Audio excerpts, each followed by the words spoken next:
नमस्कार दोस्तों, kick exam fight में आपका स्वागत है। कैसे हैं आप सभी? उम्मीद है आप सभी सही होंगे और आपकी यूपी पीसीएल टीजी2 की परीक्षा की तैयारी अच्छी चल रही होगी। दोस्तों, इस परीक्षा को ध्यान में रखते हुए हमने इलेक्ट्रीशियन थ्योरी से कुछ महत्वपूर्ण प्रश्नों की सीरीज स्टार्ट की है, जो कि ये आपके एग्ज़ाम के लिए अति महत्वपूर्ण साबित होंगे। दोस्तों, यहाँ से आपके 90 से 95% यहीं से आपको प्रश्न मिल जाएंगे, जो कि आपके एग्ज़ाम के लिए महत्वपूर्ण होंगे ये प्रश्न। चलिए, आपका ज़्यादा टाइम न लेते हुए इन प्रश्नों की शुरुआत करते हैं। उससे पहले आपसे रिक्वेस्ट है, अगर आप चैनल पर नए हैं तो चैनल को सब्सक्राइब कर लीजिए और अपने दोस्तों में शेयर कर दीजिए। अगर वीडियो अच्छा लगता है तो वीडियो को लाइक ज़रूर करना। चल दोस्तों, हम इसमें स्वाभाविक टॉपिक से प्रश्न लिए हैं, कोई ऐसा टॉपिक नहीं है जो कि छूट गया हो। दोस्तों, यहाँ से अधिकतर आपके प्रश्न मिलेंगे। चलिए इन प्रश्नों की शुरुआत करते हैं। जैसा कि आज का प्रश्न हमारा दिया गया, यहाँ पर देख सकते हैं, विद्युतीय यंत्रों में यह सुनिश्चित करने के लिए प्रयुक्त आवरण को कहा जाता है कि लोग गलती से विद्युतमय भागों के संपर्क में ना आए। सही उत्तर ऑप्शन नंबर बी, गार्डिंग, इसका राइट आंसर है। चल, जैसे कि इसकी व्याख्या देखते हैं। जैसे कि लोग विद्युत यंत्रों में यह सुनिश्चित करने के लिए प्रयुक्त आवरण को गार्डिंग कहा जाता है कि लोग गलती से इसके विद्युतमय भागों के संपर्क में ना आए। चलिए अगला प्रश्न है। जैसा कि आपका अगला प्रश्न दिया गया है, त्वचा सहित मनुष्य का आंतरिक प्रतिरोध लगभग डैश की सीमा में होता है। सही उत्तर ऑप्शन नंबर बी, 500 से लेकर 3000 ओम, इसका राइट आंसर है। चलिए अगला प्रश्न जैसा कि आपका दिया गया, यहाँ पर देख सकते हैं, जैसा कि चित्र में दर्शाया गया चेतावनी चिन्ह क्या इंगित करता है। इसका राइट आंसर हो जाएगा जैसे कि ऑप्शन नंबर यहाँ पर सी, जो कि बिजली के घेरे से दूर रहें, ये इसका राइट आंसर है। जैसा कि हम इसमें देखते हैं, ये चेतावनी चिन्ह जो वार्निंग दी जाती है, इन चिन्हों से चेतावनी दी जाती है। और ये चिन्ह जो होते हैं त्रिभुजाकार तथा इन्हें पीले पृष्ठभूमि पर काले रंग की आकृति द्वारा प्रदर्शित किया जाता है। अगला प्रश्न आपको जैसा कि दिया गया है, चेतावनी चिन्ह जो है की पृष्ठभूमि किस रंग की होती है। चेतावनी चिन्ह की पृष्ठभूमि किस रंग की होती है। सही उत्तर ऑप्शन नंबर सी, पीले रंग की होती है। जैसा कि हम इसमें और देखते हैं, जैसे कि चेतावनी चिन्ह की पृष्ठभूमि पीले रंग की होती है। चेतावनी चिन्ह त्रिभुजाकार होते हैं तथा इन्हें पीले पृष्ठभूमि पर काले रंग की आकृति द्वारा प्रदर्शित किया जाता है। और दोस्तों, इसके कुछ उदाहरण दिए गए हैं, इसमें नहीं दिखाया गया, चलिए आप देख लेना। चलिए अगला प्रश्न जैसा कि दिया गया है, SWG यानी स्टैंडर्ड वायर गेज 22 वायर में सामान्य व्यास क्या है। सही उत्तर ऑप्शन नंबर सी, 0.711, इसका राइट आंसर है। जैसे कि SWG 19 का व्यास जो होता है 1.016 होता है। और 20 SWG का व्यास जो होता है 0.914 होता है। SWG का जो स्टैंडर्ड वायर गेज मैंने आपको बता दिया। चलिए अगला प्रश्न है। जैसे कि दोस्तों, 90 अंश कोणों के विशुद्ध माप के लिए प्रयोग किया जाने वाला उपकरण डैश है। सही उत्तर option number C, tri square, इसका राइट आंसर है। जैसा कि हम इसमें देख सकते हैं, यहाँ पर ट्राई स्क्वायर जो बना हुआ है, आप यहाँ पर देख सकते हैं। और इसके बारे में हम थोड़ी जानकारी लेते हैं। जैसे कि ट्राई स्क्वायर समकोण पर दो धात्विक भुजाओं वाली दस्ती औजार है, जिसमें एक भुजा स्टॉक तथा दूसरी भुजा को ब्लेड कहा जाता है। और ब्लेड की लंबाई इसमें 100 mm, 150 mm और 200 mm तक होती है, जैसा कि आप देख सकते हैं यहाँ पर। चलिए अगला प्रश्न जैसा कि दिया गया है, टर्मिनल के निकट वाले छोटे तारों और केबलों को काटने के लिए आमतौर पर किस उपकरण का प्रयोग किया जाता है। सही उत्तर ऑप्शन नंबर सी, संयुक्त प्लायर, इसका राइट आंसर है। जैसा कि दोस्तों, संयुक्त प्लायर आप देख सकते हैं, ये बना हुआ है, इसका डायग्राम भी आ जाता है, आपसे पूछ लिया जाता है कि ये कौन सा प्लायर है। चलिए, इसका काम जो है दोस्तों, केबलों को पकड़ने, काटने, मरोड़ने तथा जॉइंट लगाने आदि में किया जाता है। अगला प्रश्न जैसा कि दिया गया है देख सकते हैं, एक सीधे चालक का प्रतिरोध किस पर निर्भर नहीं करता है? सही उत्तर ऑप्शन नंबर ए अनुप्रस्थ काट के आकार पर निर्भर नहीं करता, जबकि दोस्तों तापमान पर निर्भर करता है, पदार्थ पर निर्भर करता है, लंबाई पर निर्भर करता है, जबकि इसका आंसर ऑप्शन नंबर ए राइट आंसर है। चलिए, जैसा कि दोस्तों यहाँ पर पूरी जानकारी भी दी गई, इसका फार्मूला आर बराबर रो एल अपान ए, जहाँ की आर प्रतिरोध को प्रदर्शित करता है, रो विशिष्ट प्रतिरोध, एल चालक की लंबाई और ए जो है चालक का अनुप्रस्थ काट का क्षेत्रफल को प्रदर्शित करता है। और इसमें कुछ जानकारी लेते हैं, जैसे कि दोस्तों चालक का प्रतिरोध जो है चालक की लंबाई के समानुपाती होता है। जैसा कि दोस्तों यहाँ पर देख सकते हैं, ये जो प्रतिरोध है लंबाई के समानुपाती होता है। और कुछ जानकारी देते हैं, जैसे कि दोस्तों चालक का प्रतिरोध चालक के अनुप्रस्थ काट के क्षेत्रफल के व्युत्क्रमानुपाती, जो ए है ना रो एल अपान ए, वो व्युत्क्रमानुपाती होता है, और चालक का प्रतिरोध तापमान के समानुपाती होता है। चलिए अगला प्रश्न आपका जैसा कि दिया गया है, शक्ति को परिभाषित कीजिए। यानी दोस्तों पावर बराबर आपको बताना है क्या होता है। पावर बराबर आपका होता है, यहाँ पर देख सकते हैं W अपान टी होता है, जैसे कि शक्ति कार्य अपान समय, इसका राइट आंसर है। चलिए, जैसा कि दोस्तों यहाँ पर देख सकते हैं शक्ति बराबर कार्य बटे समय, और इसका जो मात्रक होता है न्यूटन इंटू मीटर अपान सेकंड होता है, या जूल प्रति सेकंड भी कह सकते हैं आप। इसके फार्मूला भी देख सकते हैं, P बराबर V स्क्वायर अपान आर, ये P बराबर आई स्क्वायर आर, ये सारे फार्मूले हैं, आप इन्हें याद रखिए। चलिए अगला प्रश्न है, जैसा कि कवचन डैश के ऊपर का भाग होता है। सही उत्तर दोस्तों ऑप्शन नंबर सी बेंडिंग, इसका राइट आंसर है। चलिए, जैसा कि दोस्तों और केबलों को बाह्य आघातों से बचाने के लिए बेंडिंग ऊपर कवचन का उपयोग किया जाता है। कवचन जस्तीकृत इस्पात या एल्युमिनियम के तारों का बना सघन जाली होता है। अगला प्रश्न जैसा कि दिया गया, आप देख सकते हैं कि तापमान और वातावरण में एक कार्बन कंपोजिशन प्रतिरोधक रॉड को इसकी तैयारी के दौरान ढाला जाने की आवश्यकता होती है। इसका आपका जो सही उत्तर हो जाएगा, यहाँ पर देख सकते हैं ऑप्शन नंबर बी हाइड्रोजन में 1400 डिग्री सेल्सियस, इसका राइट आंसर है। चलिए अगले प्रश्न पर चलते हैं। आपका अगला प्रश्न दिया गया है, जब रेजिस्टेंस कलर कोड को 4 बैंड रजिस्टर पर दाएं से बाएं पढ़ा जाता है तो डैश बैंड रजिस्टर का सहिष्णुता मान देता है। सही उत्तर ऑप्शन नंबर सी प्रथम, इसका राइट आंसर है। जैसा कि दोस्तों यहाँ पर देख सकते हैं आप, यहाँ पर पूरी जानकारी दी गई है। चलिए, यहाँ पर इसका फार्मूला भी होता है, जैसे कि दोस्तों पहली पट्टी दूसरी पट्टी इसके गुणा करेंगे, और तीसरी पट्टी में 10 की घात 10 लिखेंगे, और इसकी जो मान दिया गया है उसकी घाते में लिखेंगे, और जो प्लस माइनस जो होता है आपका परसेंटेज में उसे भी लिखेंगे। चलिए अगले प्रश्न पर चलते हैं।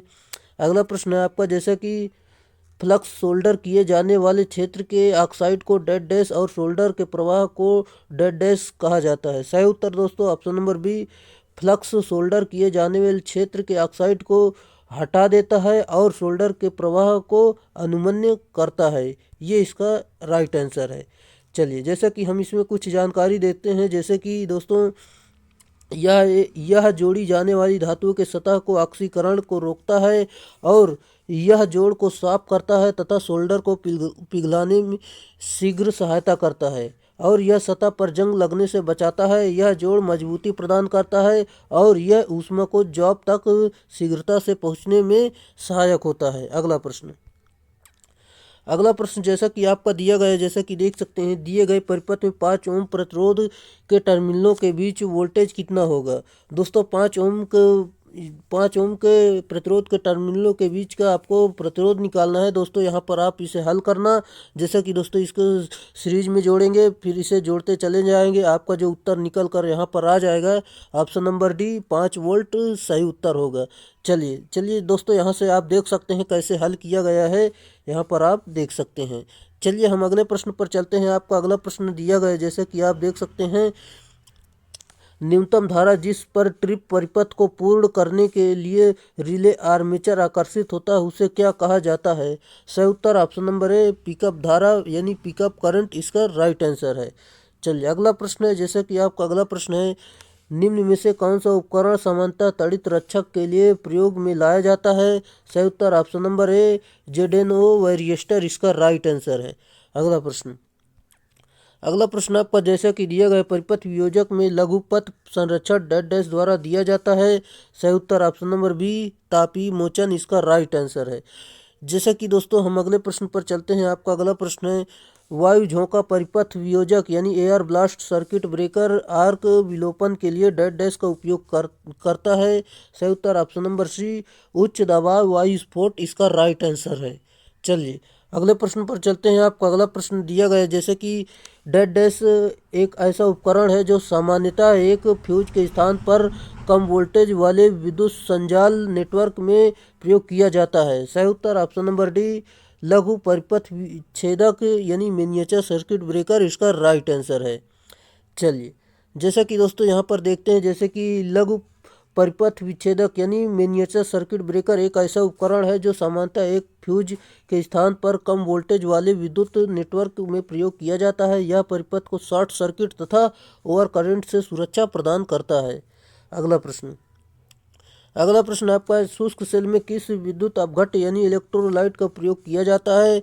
Right answer option number B ammonium chloride इसका राइट आंसर है, यानी NH4Cl इसका राइट आंसर है। चलिए जैसा कि दोस्तों शुष्क सेल में अमोनियम क्लोराइड विद्युत अपघट्य का प्रयोग किया जाता है। इसमें कैथोड जस्ते का तथा एनोड कार्बन का बना होता है। चलिए अगला प्रश्न है, जैसे कि आपका अगला प्रश्न है, प्रत्येक लीड अम्ल में निकास प्लग निकास प्लग दिया जाता है ताकि? सही उत्तर ऑप्शन नंबर डी इसमें से सभी। जैसा कि दोस्तों इलेक्ट्रोलाइट स्तर की जांच करने के लिए और जब आवश्यक हो तो पानी या इलेक्ट्रोलाइट डालने के लिए और इसमें चार्जिंग के दौरान गैसों से बचने के लिए, ये सारी जानकारी इसकी दी गई है। चलिए जैसा कि दोस्तों यहाँ पर हम आपको फिर से एक बार समझाना चाहेंगे, जैसे कि दोस्तों प्रत्येक लेड अम्ल में निकास प्लग दिया जाता है जिससे कि दोस्तों इलेक्ट्रोलाइट स्तर की जांच पानी तथा इलेक्ट्रोलाइट डालने के लिए चार्जिंग के दौरान गैसों को बाहर निकलने के लिए सेल का दाब नियंत्रित करने के लिए होता है। यह कठोर PVC स्तर का चूड़ीदार ढक्कन होता है। अगला प्रश्न है, जैसा कि जब लेड एसिड बैटरी पूर्णतः आवेशित होती है तो आवेशित प्लेट का रंग होता है dash dash. Right answer option number C गहरा भूरा इसका सही उत्तर होगा। चलिए जैसा कि दोस्तों यहाँ पर जब सेल पूर्ण रूप से आवेशित यानी पूर्ण रूप से चार्ज होता है तो धनात्मक प्लेट या एनोड सीसा पेरोक्साइड का रंग जो है भूरा चॉकलेटी हो जाता है तथा ऋणात्मक या कैथोड हल्के स्लेटी रंग की होती है। चलिए हम अगले प्रश्न पर चलते हैं। दोस्तों यहाँ पर समीकरण आप समझ सकते हैं। चलिए अगला प्रश्न है, जैसा कि आपका अगला प्रश्न दिया गया है, आवेशन के दौरान सीसा अम्ल सेल यानी लेड एसिड सेल का विद्युत अपघट्य डैश डैश बनता है? सही उत्तर ऑप्शन नंबर ए सशक्त इसका राइट आंसर है। चलिए अगले प्रश्न पर चलते हैं। आपका अगला प्रश्न है, जैसा कि फ्लेमिंग के बाएं हाथ के नियम का अनुप्रयोग डैश डैश पाया जा सकता है? सही उत्तर ऑप्शन नंबर सी दिष्ट धारा यानी DC मोटर इसका सही उत्तर होगा। चलिए अगला प्रश्न है आपका, जैसा कि दोस्तों यहाँ पर इसकी जानकारी लेते हैं। जैसे कि DC मोटर फ्लेमिंग के बाएं हाथ के सिद्धांत पर कार्य करता है और इसका जो अंगूठा गति को और तर्जनी अंगुली जो है चुंबकीय लाइन की दिशा को प्रदर्शित करती है तथा मध्यमा अंगुली धारा की दिशा को प्रदर्शित करता है। अगला प्रश्न है, एक अनुचुंबकीय सामग्री के लिए आपेक्षिक चुंबकशीलता का मान क्या होता है? सही उत्तर ऑप्शन नंबर सी एकक से थोड़ा अधिक इसका राइट आंसर है। चलिए अगला प्रश्न है, जैसा कि आपका अगला प्रश्न दिया गया है, निम्नलिखित विकल्पों में से लौह चुंबकीय पदार्थ चुने। सही उत्तर दोस्तों ऑप्शन नंबर ए कोबाल्ट इसका राइट आंसर है। जैसा कि दोस्तों यहाँ पर देखते हैं हम, कोबाल्ट लौह चुंबकीय पदार्थ यानी फेरोमैग्नेटिक मटेरियल है। जो पदार्थ चुंबक द्वारा बहुत मजबूत से आकर्षित होते हैं उन्हें लौह चुंबकीय पदार्थ कहा जाता है। जैसे कि दोस्तों कोबाल्ट निकिल फेरस इनकी परमेबिलिटी का मान 1 से बहुत अधिक होता है। अगला प्रश्न है जैसा कि हवा की पूर्ण पारगम्यता डैश डैश है। सही उत्तर ऑप्शन नंबर बी 4 पाई यानी 4 पाई गुणे 10⁻⁻7 हेनरी प्रति मीटर इसका राइट आंसर है। चलिए अगले प्रश्न पर चलते हैं। आपका अगला प्रश्न दिया गया है, यहाँ पर देख सकते हैं आप, क्यूरी बिंदु वह ताप है जिसके ऊपर एक लवचुंबकीय पदार्थ डैश डैश हो जाता है। सही उत्तर दोस्तों ऑप्शन नंबर ए अनुचुंबकीय इसका राइट आंसर है।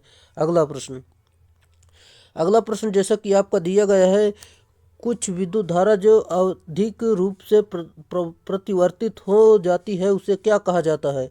सही उत्तर ऑप्शन नंबर डी प्रत्यावर्ती धारा इसका राइट आंसर है। जैसा कि दोस्तों यहाँ पर हम देख सकते हैं, वह विद्युत धारा जिसका परिमाण व तथा दिशा समय के साथ परिवर्तित होती रहती है प्रत्यावर्ती धारा कहलाती है, जबकि दिष्ट धारा का परिमाण तथा दिशा समय के साथ नहीं बदलती है अर्थात स्थिर रहता है, ये दिष्ट धारा कहलाती है। अगला प्रश्न आपका जैसा कि दिया गया, आर एल श्रेणी परिपथ में शक्ति रेटिंग केवीए का क्या होती है। सही उत्तर दोस्तों ऑप्शन नंबर सी KW और KVAR का सदिश योग इसका राइट आंसर है। यानी दोस्तों यहाँ पर देख सकते हैं, RL परिपथ में शक्ति रेटिंग किलोवोल्ट एम्पियर और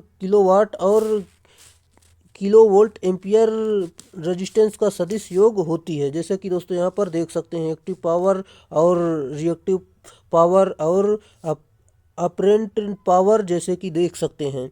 चलिए इसका फार्मूला भी आप याद रखिएगा, जो कि यहाँ से सवाल भी बनते हैं। अगला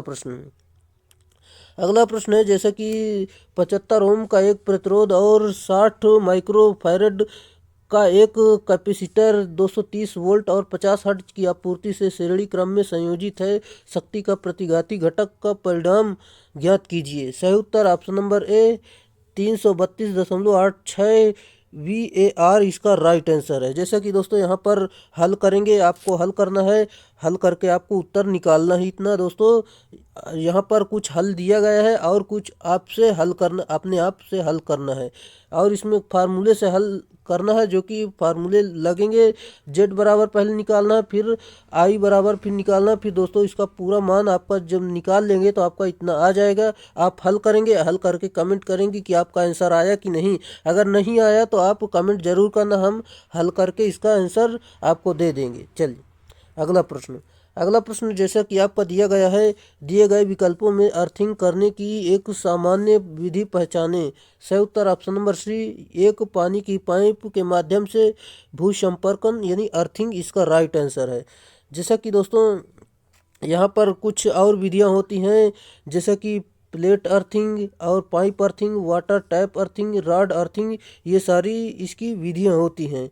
चलिए जैसे कि हम अगले प्रश्न पर चलते हैं। आपका अगला प्रश्न दिया गया है, निम्न में से कौन सी सामग्री का उपयोग अर्थ प्लेट के आसपास मिट्टी की नमी और कम प्रतिरोध बनाए रखने के लिए किया जाता है। सही उत्तर ऑप्शन नंबर ए नमक, चारकोल और पानी इसका राइट आंसर है। चलिए जैसा कि दोस्तों इस अगले प्रश्न पर चलते हैं, बाकी जानकारी आप देख सकते हैं। हम अगले प्रश्न पर चलते हैं। आपका अगला प्रश्न है, जैसा कि IE नियमों के अनुसार भूमि में दबाई धातु पाइप, पानी की पाइप या किसी अन्य कंडक्टर को डैश डैश कहा जाता है। सही उत्तर option number A earth electrode कहते हैं। जैसा कि आप देख सकते हैं, इसमें IE नियमों के अनुसार भूमि में दबी धातुई पाइप या किसी अन्य कंडक्टर को अर्थ इलेक्ट्रोड कहा जाता है। अर्थ इलेक्ट्रोड धातु रॉड यह धातु पाइप का बना होता है। सभी फैक्ट्री वर्कशॉप धातु कंड्यूट पाइप केबलों को अर्थिंग किया जाता है, जिससे प्रदोष अवस्था से सिस्टम सुरक्षित रहे। अगला प्रश्न, डैश डैश को सुनिश्चित करने के लिए चारकोल, कोयला और नमक के मिश्रण को अर्थ इलेक्ट्रोड के आसपास भरना चाहिए। सही उत्तर दोस्तों ऑप्शन नंबर ए अर्थिंग प्रभावी अर्थिंग वियोजन इसका सही उत्तर है। दोस्तों इसका टिक मैं इसलिए लगा लेता हूँ कि ताकि आपको जब PDF दूँ तो यहाँ पर आपको टिक लगा हुआ मिले। चलिए अगला प्रश्न आपका जैसा कि दिया गया है, किसी अर्धचालक में कर्षण शक्ति और चालन बैंड के बीच ऊर्जा का अंतर डैश डैश। सही उत्तर ऑप्शन नंबर डी एक इलेक्ट्रॉन वोल्ट इसका राइट आंसर है। चलिए, जैसा कि दोस्तों यहाँ पर आप देख सकते हैं चालन बैंड, जैसे कि दोस्तों यहाँ मटेरियल दिया है एनर्जी गैप। यहाँ पर जर्मेनियम का जो होता है 0 डिग्री सेल्सियस पर जो वोल्टेज होता है दोस्तों 0.785 होता है, जो कि आपके एग्ज़ाम में पूछा भी जाता है। काफ़ी महत्वपूर्ण प्रश्न है, आप इसे याद जरूर रखना। और इसमें 300 केल्विन पर जो होता है 0.722 वोल्ट होता है। सिलिकॉन का आप देख सकते हैं 1.21 और 300 केल्विन पर देख सकते हैं 1.1 वोल्ट देख सकते हैं। चलिए, अगला प्रश्न आपका जैसा कि दिया गया है, सिलिकॉन को अपने क्रिस्टल में संयोजक बंधन तोड़ने हेतु डैश डैश ऊर्जा की आवश्यकता होती है। सही उत्तर option number C 1.1 electron volt इसका राइट आंसर है। चलिए, जैसा कि दोस्तों यहाँ पर आप देख सकते हैं सिलिकॉन परमाणु के नाभिक में 14 प्रोटॉन और 14 न्यूट्रॉन होते हैं और साथ ही 14 इलेक्ट्रॉन भी अपनी अपनी कक्षाओं में घूमते रहते हैं। पहली कक्षा में 2 और दूसरी कक्षा में 8 और तीसरी कक्षा में 4 इलेक्ट्रॉन होते हैं। इस प्रकार इसमें 4 वैलेंस इलेक्ट्रॉन होते हैं। सिलिकॉन का एनर्जी बैंड गैप जो है 1.1 इलेक्ट्रॉन वोल्ट होता है तथा जर्मेनियम का energy band gap 0.7 electron volt होता है। अगला प्रश्न है जर्मेनियम के बाह्य कक्षा में इलेक्ट्रॉनों की संख्या। सही उत्तर ऑप्शन नंबर ए 4 होती है, ये इसका सही उत्तर है। और दोस्तों जर्मेनियम का जो परमाणु क्रमांक होता है 32 होता है। और दोस्तों इसमें जर्मेनियम एक अर्धचालक पदार्थ है जिसकी प्रतिरोधकता ताप बढ़ने पर घटती है और इसी कारण इसका प्रतिरोध ताप गुणांक ऋणात्मक होता है। अगला प्रश्न है जैसे कि आप देख सकते हैं एक नैज अर्धचालक है। सही उत्तर ऑप्शन नंबर ए इलेक्ट्रॉनों की संख्या छिद्रों की संख्या के समान है, ये इसका राइट आंसर है। अगला प्रश्न जैसा कि दोस्तों डिस्टकारी यानी रेक्टिफायर परिपथ में फिल्टर कैपेसिटर का कार्य डैश डैश को कम करना है। सही उत्तर ऑप्शन नंबर डी उर्मिका रिपल इसका राइट आंसर है। बाकी जानकारी आप देख सकते हैं दोस्तों, यहाँ पर पढ़ सकते हैं। मैं आपको PDF दे दूंगा, वहाँ से आप याद कर लेना। जैसा कि दोस्तों इसका फार्मूला भी आप याद रखिएगा, जैसा कि काफ़ी महत्वपूर्ण है। और दोस्तों हम इसमें बात करते हैं जैसे कि उर्मिका घटक का मान अर्ध तरंग डिस्टकारी के लिए 1.21 तथा पूर्ण तरंग डिस्टकारी के लिए 0.82, ब्रिज डिस्टकारी हेतु के लिए दोस्तों 0.48 होता है। अगला प्रश्न आपका जैसा कि दिया गया यहाँ पर देख सकते हैं हम एक लो पास फिल्टर को हाई पास फिल्टर या उल्टा कर सकते हैं, हमें बस डैश डैश तत्व बदलने होंगे। सही उत्तर ऑप्शन नंबर बी आवृत्ति दर्शाने वाले इसका राइट आंसर है। चलिए, जैसा कि अगले प्रश्न पर चलते हैं। आपका अगला प्रश्न दिया गया यहाँ पर देख सकते हैं आप सेतु डिस्टकारी को आमतौर पर प्राथमिकता दी जाती है क्योंकि। सही उत्तर ऑप्शन नंबर सी इनको कम चरम उत्क्रम वोल्टेज की आवश्यकता होती है, ये इसका सही उत्तर है। अगला प्रश्न आपका जैसा कि दिया गया यहाँ पर देख सकते हैं आप। अगला प्रश्न है आपका ट्रांजिस्टर में आवेश वाहक को चालन ठोस पदार्थ के माध्यम से किया जाता है, इसलिए ट्रांजिस्टर को डैश डैश कहते हैं। सही उत्तर option number B solid state device कहते हैं। जैसा कि दोस्तों इसमें इसलिए ट्रांजिस्टर को सॉलिड स्टेट डिवाइस कहते हैं। मुख्यतः ट्रांजिस्टर 2 प्रकार के होते हैं, जैसे कि पीएनपी होल्स की अधिकता और एनपीएन इलेक्ट्रॉन्स की अधिकता, इसके 2 प्रकार हैं। जैसे कि दोस्तों ट्रांजिस्टर में 3 टर्मिनल होते हैं, एमिटर बेस कलेक्टर और 2 जंक्शन तथा 3 परत होती हैं। चलिए, अगला प्रश्न जैसा कि आपका दिया गया है एन प्रकार के अर्धचालकों में बहुसंख्यक आवेश वाहक होते हैं। सही उत्तर ऑप्शन नंबर ए इलेक्ट्रॉन इसका राइट आंसर है। जैसा कि किसी शुद्ध अर्धचालक में 5वें ग्रुप के परमाणु जैसे एंटीमनी आर्सेनिक फास्फोरस मिलाकर एन टाइप अर्धचालक प्राप्त किया जाता है। अगला प्रश्न आपका दिया गया डैश डैश क्षेत्र में ट्रांजिस्टर बंद क्लोज स्विच की तरह कार्य करता है। सही उत्तर ऑप्शन नंबर डी संतृप्ति सेचुरेशन इसका राइट आंसर है। अगला प्रश्न है निम्नलिखित में से किस वर्ग की विद्युत रोधी सामग्री सबसे अधिक तापमान सह सकती है। सही उत्तर ऑप्शन नंबर सी वर्ग इसका सही उत्तर होगा। इसमें दोस्तों 180 से ऊपर होता है, जो कि दोस्तों आप देख सकते हैं और यहाँ पर पूरी जानकारी ले सकते हैं। जैसे कि दोस्तों ए के लिए 105 होता है, बी के लिए 130 होता है, ई के लिए 120 होता है, ई के लिए 120 होता है और एफ के लिए 155 होता है। जैसे कि दोस्तों हम और बात करेंगे। चलिए हम अगले प्रश्न पर चलते हैं। वर्ग ए शक्ति प्रवर्धक की अधिकतम दक्षता डैश डैश होती है। सही उत्तर ऑप्शन नंबर ए 50%, इसका सही उत्तर होगा। जैसा कि इसकी ए के लिए 50% और बी के लिए 78.5% होती है। सी के लिए प्रवर्धक की दक्षता जो है 85 से अधिक होती है। अगला प्रश्न। अगला प्रश्न है जैसे कि वर्ग बी के पावर प्रवर्धक में डैश डैश अधिकतम दक्षता होती है। सही उत्तर ऑप्शन नंबर सी 78.5%, इसका सही उत्तर होगा। ए के लिए मैंने आपको बता दिया 50 से कम होती है, सी के लिए 85 से अधिक होती है। अगला प्रश्न। अगला प्रश्न है आदर्श प्रवर्धक का स्रोत शोर गुणांक होता है। सही उत्तर ऑप्शन नंबर डी 0 डेसिबल, इसका सही उत्तर है। अगला प्रश्न। जैसा कि आपका अगला प्रश्न है सबसे महंगी कपलिंग निम्न में से कौन सी है। सही उत्तर option number C transformer coupling, इसका सही उत्तर होगा। अगला प्रश्न। एक प्रवर्धक परिपथ दोलित्र परिपथ के रूप में कार्य कर सकता है जब उसका लूप गेन हो जाता है। सही उत्तर ऑप्शन नंबर बी अनंत, इसका सही उत्तर होगा। जैसा कि दोस्तों जो उच्च फ्रीक्वेंसी की विद्युत तरंगे पैदा करने वाला परिपथ दोलित्र कहलाता है। अगला प्रश्न। अगला प्रश्न है आपका जैसा कि हार्टले दोलित्र परिपथ में डैश डैश पुनः निविष्ट वोल्टेज प्रयोग किया जाता है। सही उत्तर ऑप्शन नंबर ए धनात्मक, इसका सही उत्तर होगा। चलिए हम अगले प्रश्न पर चलते हैं। आपका अगला प्रश्न है जैसा कि दोस्तों जो दोलित परिपथ ज्या तरंग से भिन्न आकृति की आवृत्ति पैदा करता है वह कहलाता है। सही उत्तर option number B relaxation oscillator कहलाता है और इसके आउटपुट में वर्गाकार आयताकार सतूठ आकृति की आवृत्ति प्राप्त होती है। अगला प्रश्न। अगला प्रश्न आपका जैसा कि दिया गया है हार्टले दोलित परिपथ की आवृत्ति निर्धारित करने का सूत्र है। सही उत्तर ऑप्शन नंबर बी रोटर मतलब आवृत्ति बराबर 1/2 पाई√LC, इसका सही उत्तर होगा। इसका फार्मूला होता है आप यहाँ पर देख सकते हैं। L बराबर प्रेरकत्व और C बराबर धारिता देख सकते हैं आप। चलिए अगला प्रश्न है जैसा कि आपको अगला प्रश्न दिया गया यहाँ पर देख सकते हैं।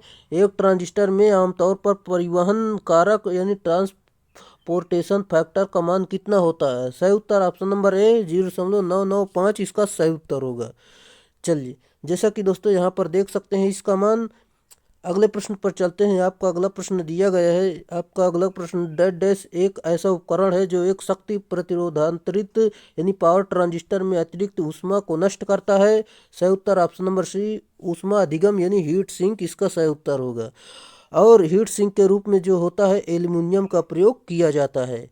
अगला प्रश्न। अगला प्रश्न आपका जैसे कि SCR किसका बना होता है।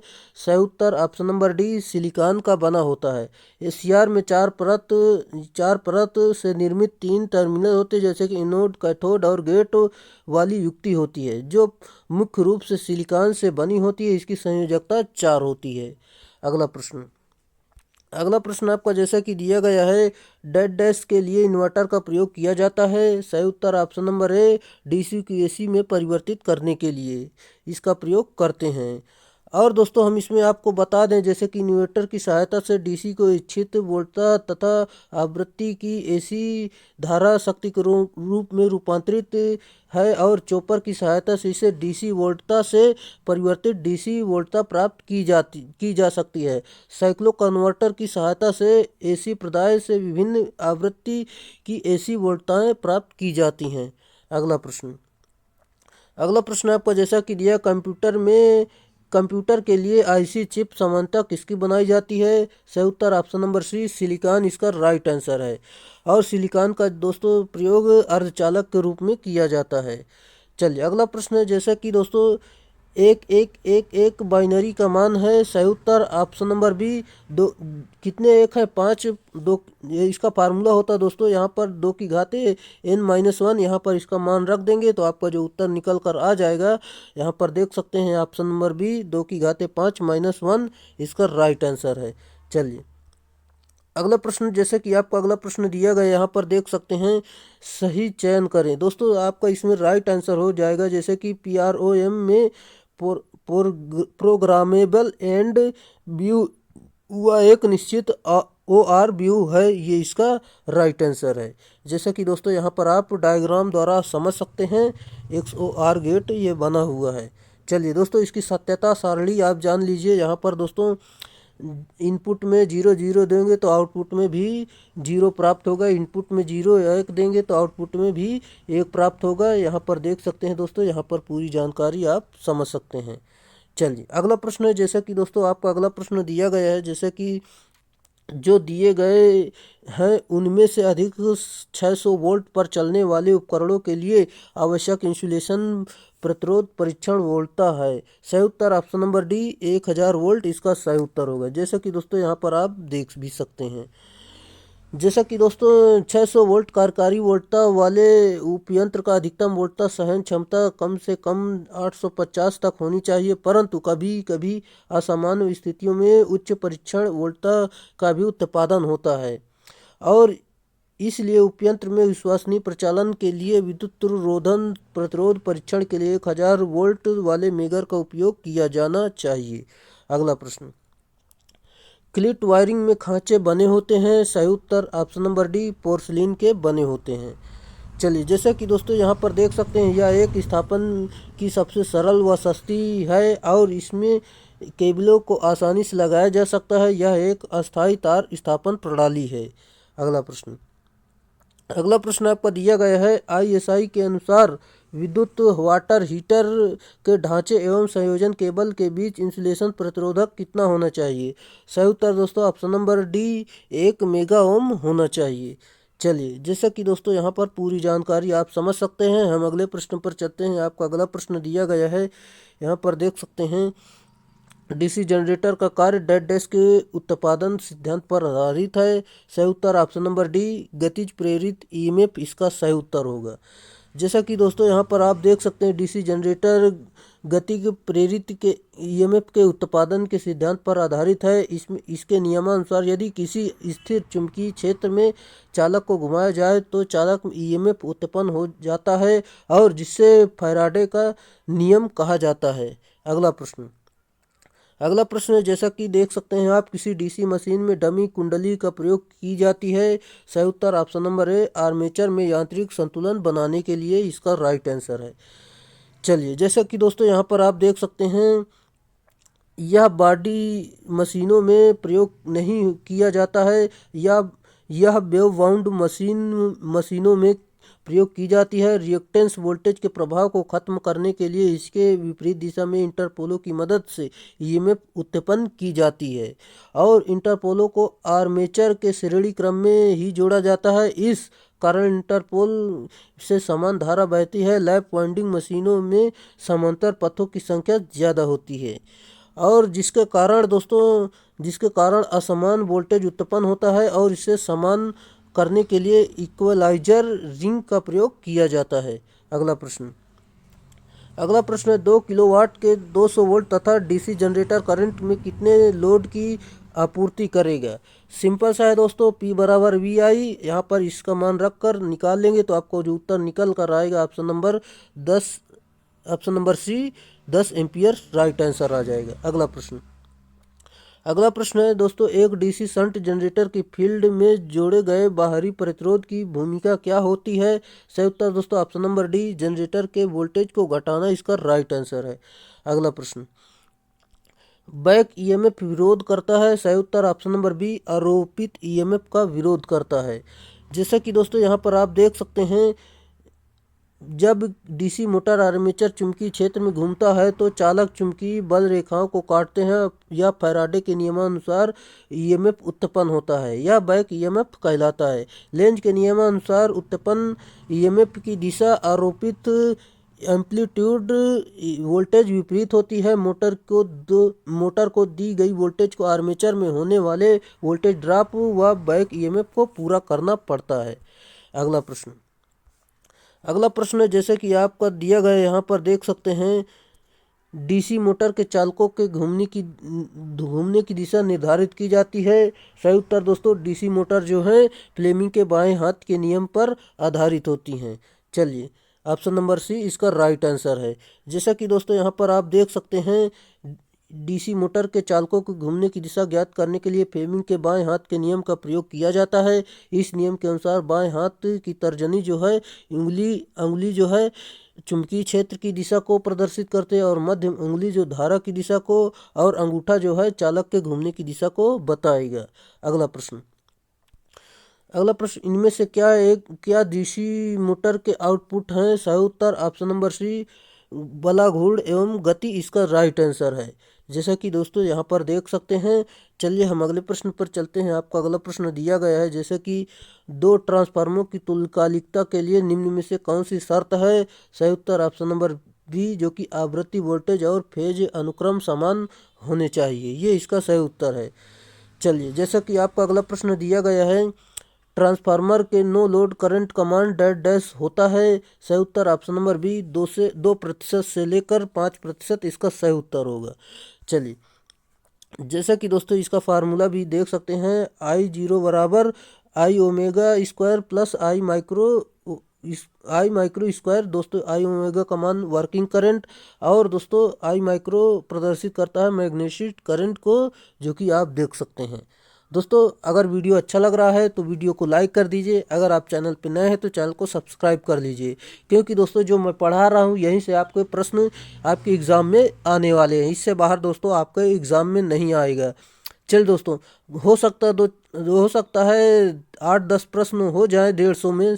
बाकी दोस्तों आपका अधिक से अधिक प्रश्न आपके यहीं से मिल जाएंगे, क्योंकि दोस्तों यूपी आर्विनल वालों ने देख लिया था जो कि हमने सीरीज कराई थी, वहाँ से अधिक प्रश्न मिले हैं। अगर आपने अभी तक नहीं देखा है तो आप भी अपने वहाँ से मिला लीजिए। हमने टेलीग्राम में कई सारी PDF डाली है, वहाँ से आप देख सकते हैं। आप अपनी आंसर की को मिला सकते हैं, आपके कितने प्रश्न मिलेंगे। चलिए यूपी PCR TG2 में भी ऐसा होने वाला है दोस्तों। चलिए जैसा कि दोस्तों जब लोहे का क्षय और तांबे के क्षय के बराबर होता है तो ट्रांसफार्मर दक्षता डैश डैश होगी। सही उत्तर ऑप्शन नंबर सी अधिकतम इसका सही उत्तर होगा। चलिए दोस्तों अगले प्रश्न पर चलते हैं। जैसा कि ट्रांसफार्मर की सुरक्षा के लिए आमतौर पर किस प्रकार की रिले का प्रयोग किया जाता है? सही उत्तर ऑप्शन नंबर बी बुकोल्ज रिले इसका सही उत्तर है। और जो बुकोल्ज रिले का प्रयोग तेल टैंक के साथ ट्रांसफार्मर में होता है, बुकोल्ज रिले गैस दाब से प्रचलित होता है। इस रिले का प्रयोग ट्रांसफार्मर के आंतरिक प्रदोष की स्थिति के लिए किया जाता है। अगला प्रश्न आपका जैसा कि दिया गया है इंसुलेशन प्रतिरोध को डैश डैश का उपयोग करते हुए मापा जाता है। सही उत्तर ऑप्शन नंबर बी मेगर इसका सही उत्तर होगा। जैसा कि मेगर द्वारा मेगा ओम रेंज का अर्थात उच्च प्रतिरोध मापा जाता है। चलिए हम अगले प्रश्न पर चलते हैं। आपका अगला प्रश्न है एक AVO मीटर डैश डैश को माप सकता है। सही उत्तर option number A current EMF और प्रतिरोध इसका सही उत्तर होगा। अगला प्रश्न है जैसे कि चार कॉइल प्रकार वाले उपकरण डैश डैश पर काम करते हैं। सही उत्तर ऑप्शन नंबर बी DC आपूर्ति इसका सही उत्तर होगा। जैसा कि दोस्तों इस यंत्र में स्केल पर संकेतक का चालन एक कुंडली के द्वारा होता है, इसी कारण से चल कॉइल यंत्र कहा जाता है। अगला प्रश्न है जैसा कि दोस्तों भू प्रतिरोध को डैश डैश के द्वारा मापा जा सकता है। सही उत्तर ऑप्शन नंबर सी भू प्रतिरोध परीक्षण यानी टेस्टर इसका सही उत्तर है। अगला प्रश्न आपका दिया गया है kilowatt hour meter energy meter एक डैश डैश होता है।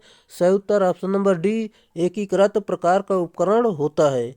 चलिए अगला प्रश्न जैसा कि दोस्तों यहाँ पर हम कुछ जानकारी लेते हैं। जैसे कि वह यंत्र जो किसी वैद्युतिक राशि के प्रेक्षण काल के अंतर्गत कुल मान को दर्शाता है इंटीग्रेटिंग यंत्र कहलाता है।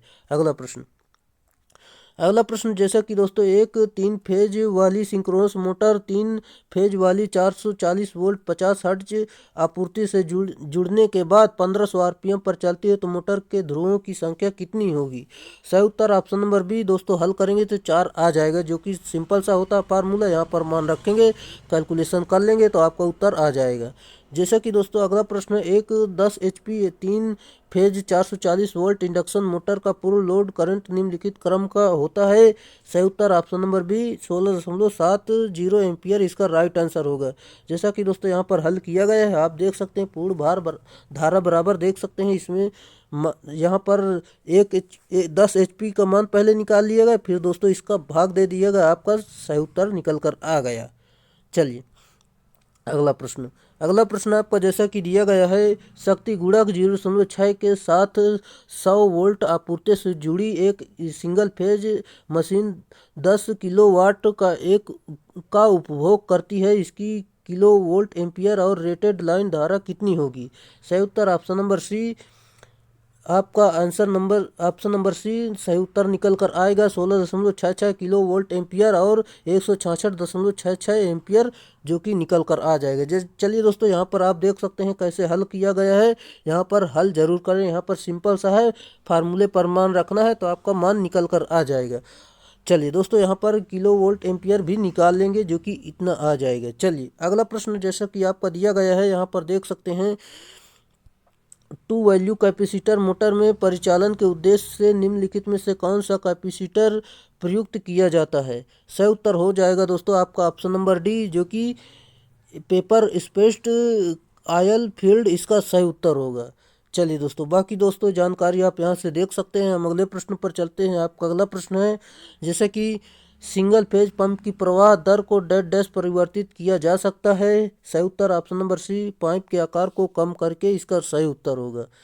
चलिए अगला प्रश्न है दोस्तों, इसका फार्मूला भी आप चेक कर सकते हैं, जैसे कि P बराबर F/A होता है, जहाँ की A जो है पाइप का आकार और P जो है प्रवाह की दर को प्रदर्शित करता है।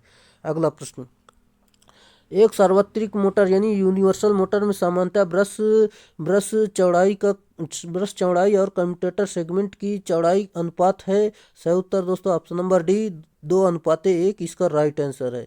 चलिए, जैसा कि दोस्तों यूनिवर्सल मोटर में सामान्यतः ब्रश की चौड़ाई और कम्यूटेटर सेगमेंट की चौड़ाई का अनुपात जो है 2:1 होता है, अर्थात एक ब्रश के नीचे 2 कम्यूटेटर सेगमेंट होते हैं। अगला प्रश्न है, प्रत्यावर्तक रेटिंग को किसमें मापा जाता है? सही उत्तर option number B, kilo volt ampere में मापा जाता है। जैसा कि आप इसमें देख सकते हैं, प्रत्यावर्ती की रेटिंग किलो वोल्ट एम्पियर में मापा जाता है। एसी मशीनों की शक्ति लोड धारा द्वारा निर्धारित होती है, जो पावर फैक्टर पर निर्भर करता है। अतः अल्टरनेटर की रेटिंग जो है किलो वोल्ट एम्पियर या मेगा वोल्ट एम्पियर में दी जाती है, और इसकी डीसी मशीन की रेटिंग जो है किलोवाट या मेगावाट में होती है। प्रतिघाती शक्ति का मात्रक किलो वोल्ट एम्पियर रेजिस्टेंस होता है। अगला प्रश्न आपका जैसा कि दिया गया है, किसी जल विद्युत संयंत्र में किस प्रकार के रोटर का उपयोग किया जाता है? सही उत्तर option number D, salient pole rotor इसका राइट आंसर है। जैसा कि दोस्तों इसमें सेलियंट पोल रोटर का प्रयोग किया जाता है, और इस रोटर की अच्छी लंबाई और उसके व्यास की अपेक्षा कम होती है, और इसके रोटर में ध्रुवों को अधिक सुदृढ़ नहीं बनाया जा सकता है, क्योंकि ये रोटर उच्च प्रतिबल सहन नहीं कर पाते हैं। इसलिए इन्हें निम्न गति प्रत्यावर्तक का प्रयोग किया जाता है, और इसमें 6 से 40 तक पोल होते हैं, और इसका उपयोग जो है 375 से लेकर 1000 RPM घूर्णन गति वाले हाइड्रो अल्टरनेटर में किया जाता है। अगला प्रश्न जैसा कि दोस्तों दिया गया है, ब्रश हीन अल्टरनेटर में यदि अल्टरनेटर एक ही शाफ्ट पर हो तो उन्हें कहते हैं। सही उत्तर option number C, main alternator और एक्साइटर कहते हैं। चलिए दोस्तों, जैसे कि हम अगले प्रश्न पर चलते हैं। आपका अगला प्रश्न है, अल्टरनेटर की रेटिंग किसमें दी जाती है? अभी हम आपको बता दिए, जैसे कि दोस्तों किलो वोल्ट एम्पियर इसका राइट आंसर है, और प्राइम मूवर की रेटिंग जो है किलोवाट या मेगावाट में दी जाती है। ट्रांसफार्मर की रेटिंग किलो वोल्ट एम्पियर में, मोटर की रेटिंग HP में दी जाती है। और अगला प्रश्न है, तुल्यकालिक मोटर में डैम्पर कुंडली लगाने का प्रयोजन है।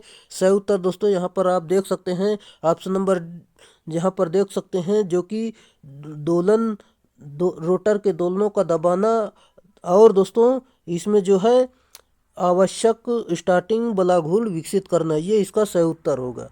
अगला प्रश्न, 10 पोल वाली तुल्यकालिक मोटर की घूर्णक गति डेड डैश होगी, जबकि स्रोत फ्रीक्वेंसी 50 हर्ट्ज है। सिंपल सा है दोस्तों, यहाँ पर मान रखेंगे, आपका उत्तर जो निकल कर आ जाएगा 600 RPM राइट आंसर होगा। अगला प्रश्न, एक विशेष प्रकार की पोल सिंक्रोनस मशीन का पावर आउटपुट अधिकतम होता है जबकि शक्ति कोण डेल्टा हो। सही उत्तर दोस्तों ऑप्शन नंबर ए 90 डिग्री राइट आंसर होगा। चलिए अगला प्रश्न पर चलते हैं। आपका अगला प्रश्न दिया गया है, समान उत्तेजना के साथ चलने वाली एक सिंक्रोनस मोटर भार जो लोड वृद्धि के प्रति अनिवार्य रूप अपने से डेड डैश की वृद्धि द्वारा समायोजन कर लेती है। सही उत्तर ऑप्शन नंबर डी शक्ति गुणांक इसका राइट आंसर है। चलिए जैसा कि दोस्तों हम अगले प्रश्न पर चलते हैं। आपका अगला प्रश्न है, तुल्यकालिक मोटर स्वयं प्रारंभ नहीं होती है क्योंकि। सही उत्तर दोस्तों ऑप्शन नंबर डी घूर्णक पर अर्धचक्र के बाद तात्क्षणिक बल अघूर्ण की दिशा प्रतिलोमित हो जाती है। दोस्तों इसका चिन्ह इसलिए मैं लगा लेता हूं कि दोस्तों आपको जब मैं पीडीएफ दूं तो आपको इसमें चिन्ह लगा हुआ मिले। बाकी दोस्तों उस बार मैं पीडीएफ दे रहा था तो दोस्तों कह रहे थे कि दोस्तों इसमें आंसर नहीं लगा हुआ है, इसलिए आपकी मैं चिन्ह लगा कर देता हूं। चलिए रोटरी कन्वर्टर में एसी और डीसी को डेड डैश द्वारा प्राप्त किया जाता है। सही उत्तर ऑप्शन नंबर बी यांत्रिक शक्ति के माध्यम से शाफ्ट का घूर्णन करके इसका राइट आंसर है। चलिए अगला प्रश्न, जैसा कि दोस्तों परिवर्तक में एसी को डीसी में डेड डैश रूपांतरित किया जाता है। सही उत्तर दोस्तों ऑप्शन नंबर ए मोटर जनरेटर सेट इसका राइट आंसर है। जैसा कि दोस्तों यहाँ पर आप देख सकते हैं, परिवर्तक में एसी को डीसी में मोटर जनरेटर सेट के द्वारा रूपांतरित किया जाता है। एसी शक्ति प्रदाय को डीसी शक्ति रूपांतरित करने के लिए डिस्टकारी यानी रेक्टिफिकेशन कहलाती है जब इन्वर्टर डीसी शक्ति को एसी शक्ति में परिवर्तित करता है। अगला प्रश्न आपका जैसा कि दिया गया, जब इनपुट मशीन एसी और आउटपुट मशीन डीसी है तो मशीन क्या कहा जाता है। सही उत्तर ऑप्शन नंबर है डायरेक्ट सिंक्रोनस कन्वर्टर इसका राइट आंसर है। चलिए जैसा कि दोस्तों यहाँ पर पूरी जानकारी आप देख सकते हैं। जैसा कि दोस्तों direct synchronous converter motor generator set के अंतर्गत आता है जबकि बहुत से बड़े डीसी जनरेटर को चलाना रहता है और तो प्राइम मूवर के रूप में सिंक्रोनस मोटर का उपयोग किया जाता है। डायरेक्ट सिंक्रोनस मोटर कन्वर्टर द्वारा प्राप्त डीसी आउटपुट वोल्टेज प्रायः स्थिर रहती है। चलिए अगला प्रश्न जैसा कि दिया गया है, एक डिवाइस जो निश्चित यानी डीसी वोल्टेज परिवर्तनीय डीसी वोल्टेज में परिवर्तित करता है उसे कहा जाता है। सही उत्तर ऑप्शन नंबर सी चॉपर कहते हैं। अगला प्रश्न जैसा कि आपका दिया गया है, जैसे कि निम्नलिखित में से वह वाइंडिंग कौन सी है जिसमें प्रति फेज कॉइल्स की संख्या मशीनों की संख्या की बराबर होती है। सही उत्तर दोस्तों यहाँ पर आप देख सकते हैं option number C whole coil की वाइंडिंग इसका राइट आंसर है। चलिए हम अगले प्रश्न पर चलते हैं। आपका अगला प्रश्न दिया गया है, जैसे कि देख सकते हैं, एसी मशीनों में वितरित कुंडली डिस्ट्रीब्यूटेड वाइंडिंग के संदर्भ में निम्नलिखित में से कौन सा विकल्प गलत है। चलिए हम अब देखते हैं इसमें कौन सा गलत है। जैसे कि दोस्तों इसमें आपका ऑप्शन नंबर डी इसका राइट आंसर हो जाएगा, जो कि दोस्तों इसका डिस्टार्टिंग हार्मोनिक्स हटाया नहीं जा सकता, ये गलत है दोस्तों। जबकि दोस्तों और आपके ये सभी आंसर सही है, जैसे कि आर्मेचर रिएक्शन और आर्मेचर रिएक्टेंस कम होते हैं, ये भी सही है। चालकों के समान वितरण में बेहतर शीतलन मिलती है, ये भी सही है। प्रेरित इंड्यूस्ड ईएमएफ को वेव फॉर्म अधिक साइनोसॉइडल प्रवृत्ति का होता है, ये भी सही है। जबकि ऑप्शन नंबर डी आपका गलत है। जैसा कि दोस्तों इसके लाभ के बारे में जान लेते हैं, जैसे कि वितरित कुंडली के प्रयोग से आर्मेचर रिएक्शन और आर्मेचर रिएक्टेंस कम हो जाते हैं और वितरित कुंडली में चालकों के समान वितरण से बेहतर शीतलन प्राप्त होती है। अगला प्रश्न है आपका, जैसे कि दोस्तों यदि एक 16 पोल्स वाली कैपेसिटर प्रकार की पंखे की मोटर रिवाइंडिंग में एक अथवा दो पोल्स की वाइंडिंग की ध्रुवता गलत हो तो right answer option number B धीरे चलेगा, ये इसका राइट आंसर है। चलिए जैसा कि दोस्तों यहाँ पर यदि एक 16 पोल वाली कैपेसिटर एक पंखे की मोटर रिवाइंडिंग में एक अथवा दो पोल्स की वाइंडिंग ध्रुवता गलत हो तो पंखा धीरे चलेगा। अगला प्रश्न, यदि किसी मोटर वाइंडिंग में प्रति पोल प्रति फेज कुंडलियों की संख्या एक हो तो वह कहलाती है। सही उत्तर ऑप्शन नंबर सी संघनीकृत वाइंडिंग कहलाती है। जैसा कि दोस्तों यहाँ पर आप देख सकते हैं, यहाँ पर यदि किसी मोटर की वाइंडिंग में प्रति पोल प्रति फेज कुंडलियों की संख्या एक हो तो संघनीकृत वाइंडिंग कहलाती है। इस वाइंडिंग में कुंडलियाँ संकेंद्रीय रूप से स्थापित की जाती हैं, अतः उन्हें क्रमशः छोटे से बड़े आकार का बनाया जाता है। इसमें अधिक कूलिंग स्थान प्राप्त होता है, इसलिए इसे सिंगल फेज मोटर्स के आमतौर पर समकेंद्रीय वाइंडिंग स्थापित की जाती है। अगला प्रश्न है, यदि किसी मोटर की वाइंडिंग में एक समूह की सभी कुंडलियों का केंद्र एक ही हो तो वह कहलाती है। सही उत्तर ऑप्शन नंबर सी, संकेंद्रित वाइंडिंग कहलाती है। अगला प्रश्न आपका जैसे कि दिया गया है, यदि किसी मोटर की वाइंडिंग में प्रति पोल प्रति फेज कुंडलियों की संख्या एक से अधिक है तो भिन्न खांचों में व्यवस्थित हो तो वह कहलाती है। सही उत्तर ऑप्शन नंबर डी, वितरित वाइंडिंग कहलाती है। जैसा कि दोस्तों आप यहाँ पर देख सकते हैं, इस प्रकार की वाइंडिंग में कुंडलन के पार्श्व भिन्न भिन्न स्टेटर खांचों को स्थापित किए जाते हैं। इसमें प्रत्येक कुंडलन की ध्रुव पिच समान होती है।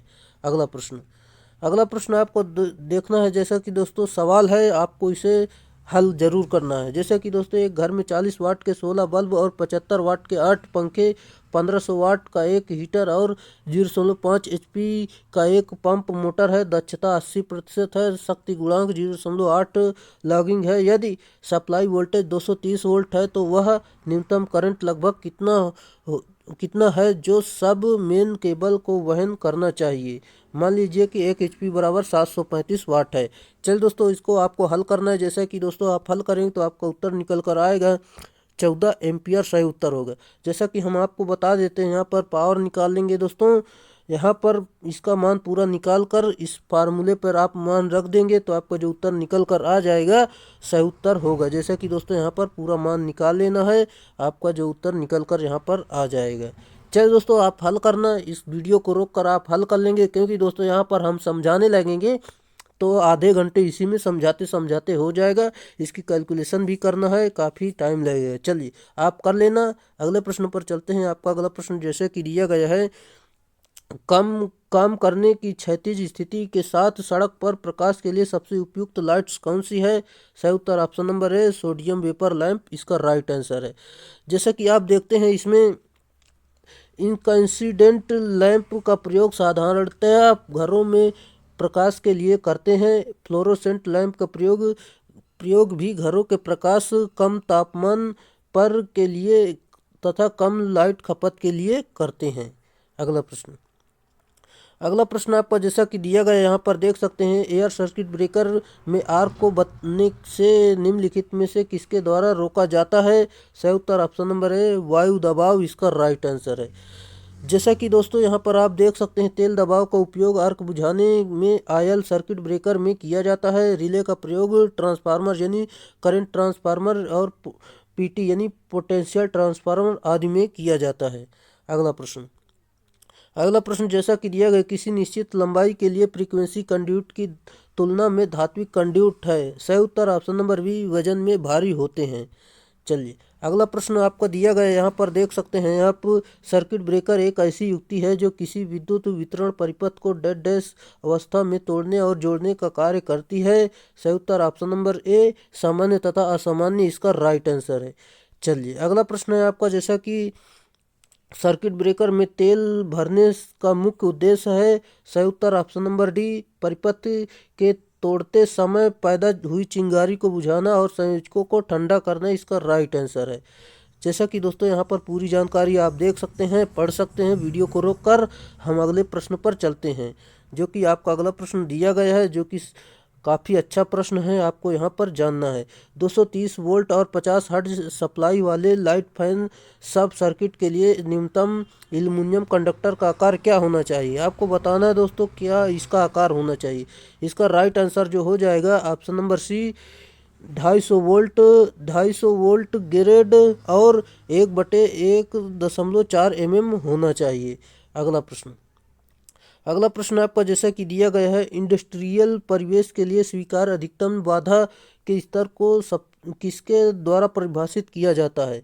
सही उत्तर दोस्तों ऑप्शन नंबर बी, जो कि IEC 61000 और 6 मानक इसका राइट आंसर है। बाकी दोस्तों आप देख लेना पूरी जानकारी। हम अगले प्रश्न पर चलते हैं। आपका अगला प्रश्न दिया गया है जैसा कि दोस्तों सीटीएस वायरिंग में केबल्स अच्छी तरह से परिपक्व व सीज्ड और सीधी सागौन की लकड़ी पर लगाए जाते हैं जिसकी मोटाई इनमें से किससे कम नहीं होती है। सही उत्तर दोस्तों ऑप्शन नंबर डी 10 mm से कम नहीं होनी चाहिए। अगला प्रश्न जैसा कि यूपीएस प्रणाली में आपात उपयोग बैटरियां डैश डैश होती हैं। सही उत्तर option number B nickel cadmium की होती हैं। जैसा कि दोस्तों यहाँ पर आप देख सकते हैं निकल कैडमियम जो है यह एक द्वितीय सेकेंडरी सेल होता है। यह निकल कैडमियम सेल क्षारीय सेल होता है। इसकी संरचना एडिशन सेल के समान होती है। अंतर सिर्फ इतना होता है कि इसमें नेगेटिव प्लेट के रूप में कैडमियम धातु का प्रयोग किया जाता है और इसमें आप देखते हैं जैसे कि पॉजिटिव प्लेट निकल आलेपित यानी स्टील का ही रहता है।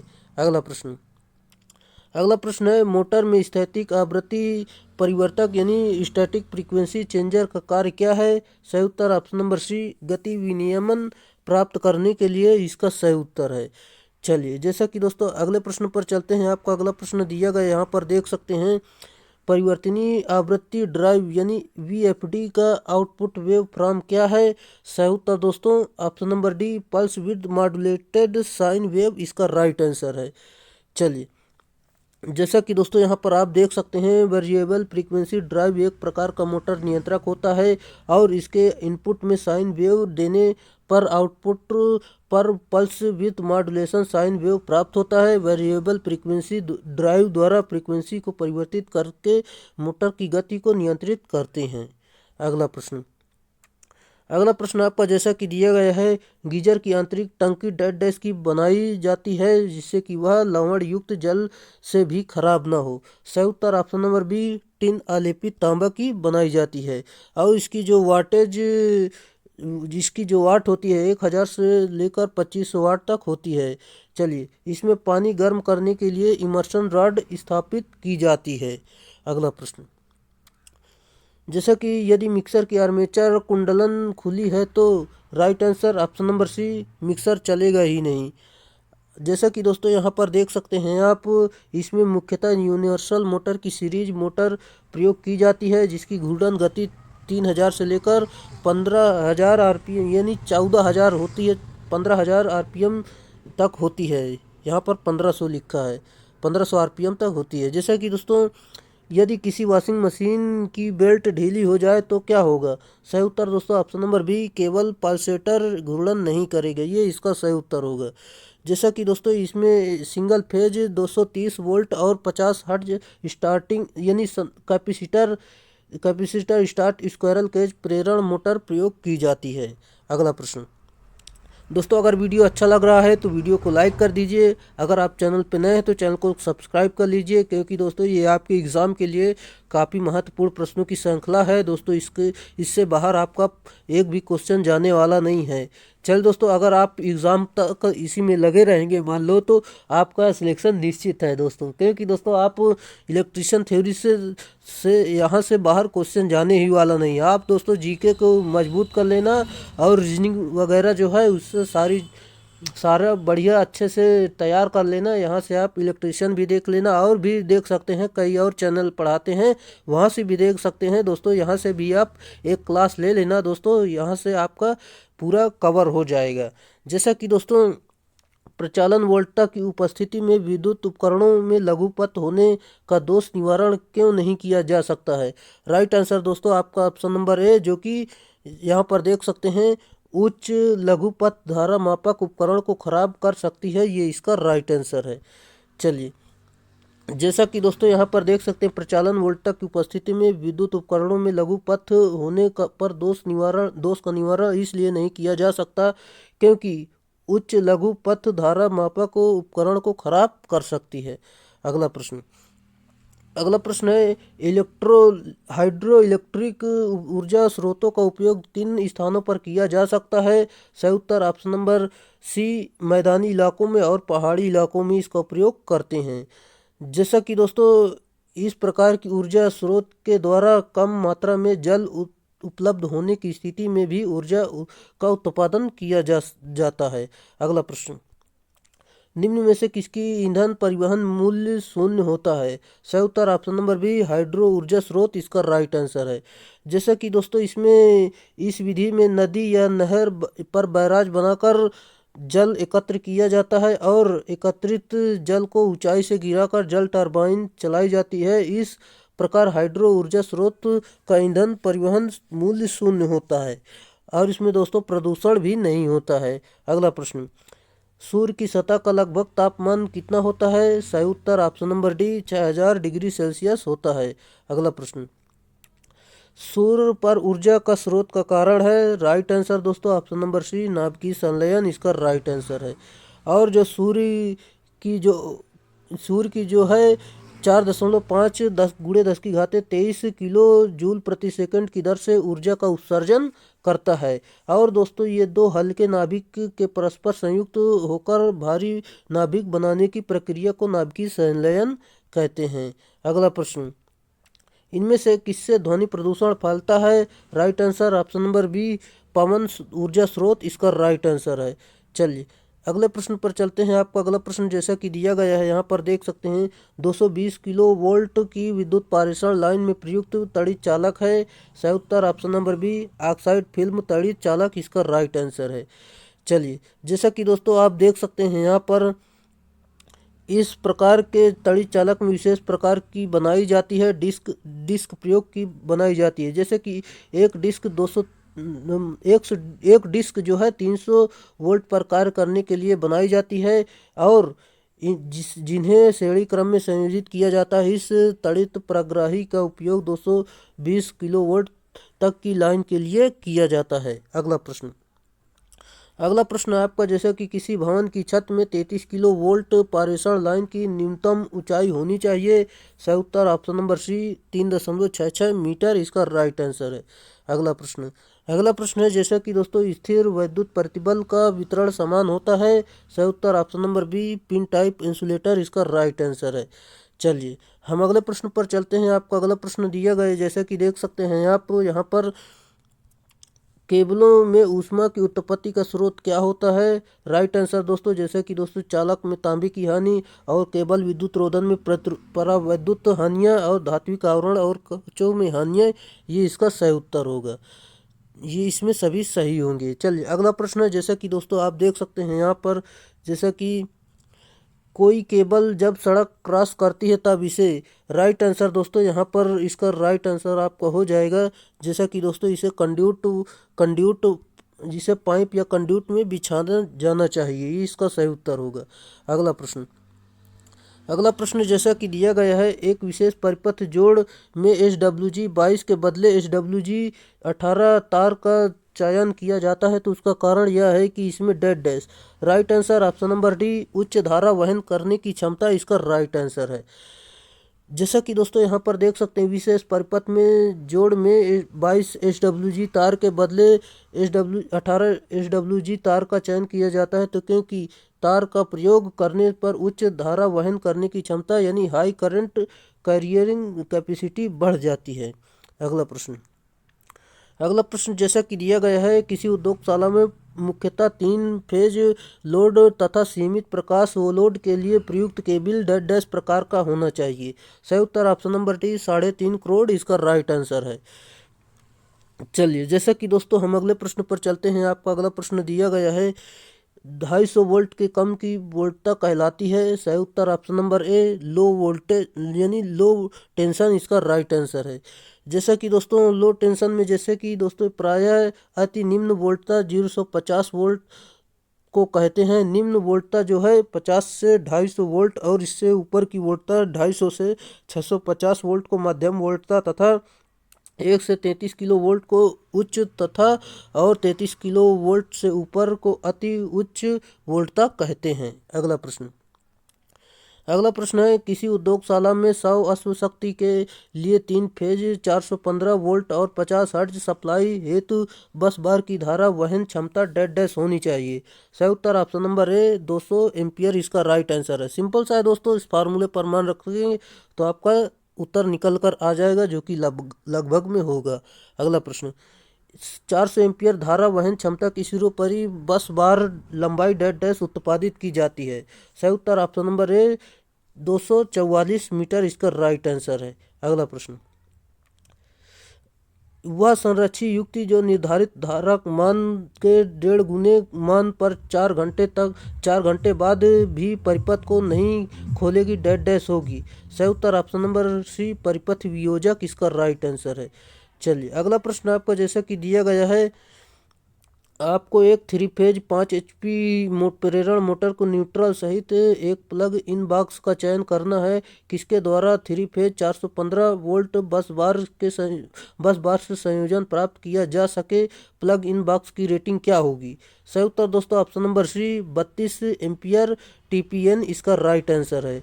चल दोस्तों, जैसा कि दोस्तों इसकी जानकारी आप देख सकते हैं, वीडियो को रोककर हम अगले प्रश्न पर चलते हैं। अगला प्रश्न आपका जैसा कि दिया गया है, जैसा कि देख सकते हैं, जीवन समर्थन प्रणाली के लिए किस प्रकार की विद्युत आपूर्ति अनिवार्य है। सही उत्तर दोस्तों ऑप्शन नंबर सी UPS इसका राइट आंसर होगा। जैसा कि दोस्तों यहाँ पर आप देख सकते हैं, जीवन रक्षक प्रणाली में UPS का उपयोग अनिवार्य रूप से करते हैं। आवधिक पावर सप्लाई को इलेक्ट्रॉनिक उपकरणों के साथ मुख्यतः कंप्यूटर के साथ बहुतायत के रूप में प्रयोग किया जाता है। इसके मुख्य लाभ निम्न प्रकार के हैं। जैसे कि दोस्तों यहाँ पर देख सकते हैं आप, इसके द्वारा पावर सप्लाई को लगातार बनाए रखा जा सकता है। यह मुख्य विद्युत सप्लाई वोल्टेज से उतार चढ़ाव उत्पन्न होने पर लोड वोल्टेज को नियमित करती है और यह लोड एवं मुख्य विद्युत सप्लाई के माध्यम से प्रतिकरण प्रदान करता है। यह स्थिर वोल्टेज एवं आवृत्ति प्रदान करती है। अगला प्रश्न, इन्वर्टर परिपथ का उपयोग किया जाता है। सही उत्तर ऑप्शन नंबर डी DC को AC में बदलने के लिए इसका प्रयोग करते हैं। चलिए दोस्तों, बाकी जानकारी आप देख सकते हैं। अगला प्रश्न है आपका दिया गया है, जैसा कि ऑफलाइन UPS को आवश्यकता होती है। सही उत्तर बैटरी की आवश्यकता इसमें होती है। जैसा कि दोस्तों जब मुख्य पावर सप्लाई कट की जाती है तो सूक्ष्म समय के अंदर UPS बैटरी की पावर सप्लाई DC से AC पावर सप्लाई परिपथ भंग हुए बिना प्रवाहित करने का कार्य करता है। अगला प्रश्न है दोस्तों, जैसे कि भारत में टीवी प्रणाली में राइट आंसर ऑप्शन नंबर ए चित्र AM एवं आवाज FM है, ये इसका राइट आंसर है। जैसा कि दोस्तों AM जो होता है AM का तात्पर्य एम्पलीट्यूड मॉड्यूलेशन तथा FM यानी फ्रीक्वेंसी मॉड्यूलेशन है। ये दोनों मॉड्यूलेशन एनालॉग मॉड्यूलेशन के प्रकार हैं। एनालॉग एक अन्य प्रकार का फेज मॉड्यूलेशन होता है। अगला प्रश्न आपका जैसे कि सैटेलाइट निम्नलिखित पर ऑपरेट होता है। सही उत्तर ऑप्शन नंबर डी VHF और UHF इसका राइट आंसर है। जैसा कि दोस्तों यहाँ पर पूरी जानकारी आप देख सकते हैं। हम अगले प्रश्न पर चलते हैं। आपका अगला प्रश्न जैसा कि दिया गया है, FM प्रसारण निम्नलिखित पर किया जाता है। सही उत्तर ऑप्शन नंबर सी VHF इसका राइट आंसर है। जैसा कि दोस्तों FM का प्रसारण VHF पर किया जाता है। VHF द्वारा FM प्रसारण की विधि की खोज जो है सन 1933 ईस्वी में हुई थी। इस विधि की खोजकर्ता एडविन आर्मस्ट्रांग थे। FM का पूर्ण नाम जो है आवृत्ति मॉड्यूलेशन है, जो कि हमने आपको बता दिया है। अगला प्रश्न, सैटेलाइट टीवी बहुत प्रसिद्ध हो गया है क्योंकि यह निम्नलिखित के माध्यम से प्रत्येक घर में पहुंच गया है। सही उत्तर ऑप्शन नंबर डी DTH इसका राइट आंसर है। जैसा कि दोस्तों यहाँ पर देख सकते हैं, इस सैटेलाइट में बहुत प्रसिद्ध होने का कारण जो है DTH यानी डायरेक्ट टू होम है, जो कि वास्तव में एक प्रकार का डायरेक्ट ब्रॉडकास्ट टीवी माध्यम है। अगला प्रश्न, जैसा कि प्रसारण ट्रांसमिशन के संबंध में उच्चतम विरूपण क्षेत्र निम्नलिखित के दौरान बदलते रहते हैं। सही उत्तर ऑप्शन नंबर है ऋतु से ऋतु इसका राइट आंसर है। जैसा कि दोस्तों आपके ये प्रश्न कंप्लीट हुए, जो कि दोस्तों काफ़ी महत्वपूर्ण प्रश्नों की श्रृंखला थी। दोस्तों ये वीडियो बनाने में काफ़ी मेहनत लगती है और दोस्तों चैनल पे नए हैं तो चैनल को सब्सक्राइब कर लीजिए और वीडियो अच्छा लगा है तो वीडियो को लाइक कर दीजिए और अपने दोस्तों में अधिक से अधिक इसे शेयर जरूर करिए, क्योंकि दोस्तों यहाँ से आपको प्रश्न मिलने वाले हैं। सीधे सीधे यहीं से आपको प्रश्न लिए जाएंगे। जैसे कि दोस्तों यूपी आरवीएनएल वालों ने देख लिया होगा, यहाँ से काफ़ी प्रश्न बने थे जो कि उनके लिए काफ़ी महत्वपूर्ण यहाँ से प्रश्न पूछे गए थे। आपके लिए भी ये काफ़ी महत्वपूर्ण प्रश्न है, आप भी इन्हें देख सकते हैं दोस्तों और अपने दोस्तों में भी शेयर कर सकते हैं। चल दोस्तों, आज के लिए इतना ही रहेगा, फिर मिलेंगे नेक्स्ट वीडियो में, तब तक के लिए बाय।